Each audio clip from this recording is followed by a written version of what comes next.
চীনের চিনি চুন বলতেছে।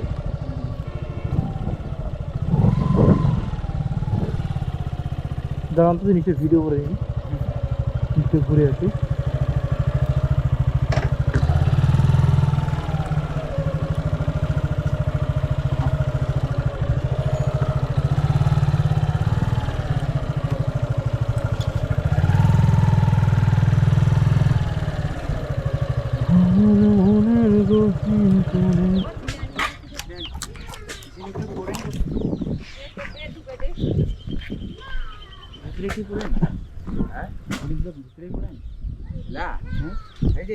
দাদা এটার প্রসেসটা কি? এই যে প্রথমে সর্বপ্রথম খড়ি দেয়, তারপরে ঝিনাই। তো এটা কি সম্পূর্ণ খড়ি দিয়ে ভর্তি করা আছে? তারপরে এখন কি এগুলো আগুন দিয়ে পোড়া হবে? হ্যাঁ, একটার পর একটা। আচ্ছা, পোড়ানোর পরে কি হবে?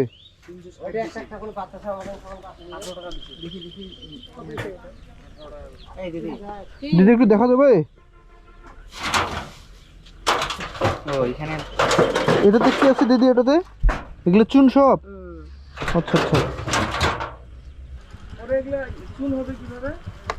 ওটাই শুনতেছিলাম।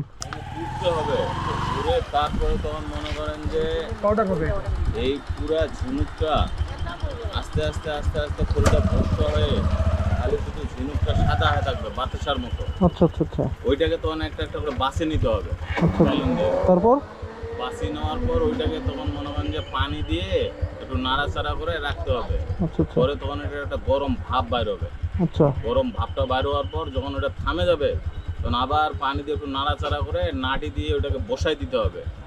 বসাই দিয়ে আবার মনে করেন যে ওটাকে খুঁড়ি উঠাইতে হবে। এইভাবে 3 বার বসাইতে হবে, 3 বার খুঁড়ি উঠাইতে হবে।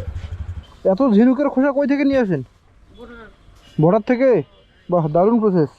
এগুলো কি সব ঝিনুক নাকি ভিতরে? এগুলো ঝিনুক, সব ঝিনুক। এটা হচ্ছে র চুনের একটা কারখানা, বুঝতে পারছেন? বর্ডার থেকে ঝিনুক নিয়ে আসে, ঝিনুক নিয়ে এসে আপনার এখানে আবার এটাকে পরে জাল দেয়। এখানে একদম আপনার মানে এটা পুরোটাই ঝিনুক দিয়ে ভর্তি করা আছে। একটু করে খড়ি দেওয়া আছে, আর একটু করে ঝিনুক দেওয়া আছে, একটু করে খড়ি দেওয়া আছে, একটু করে ঝিনুক দেওয়া আছে, বুঝছেন? করে ভর্তি করছে। না, ভালো লাগবে এরকম ঝিনুকের চুন তৈরির ফাংশন দেখিনি এর আগে।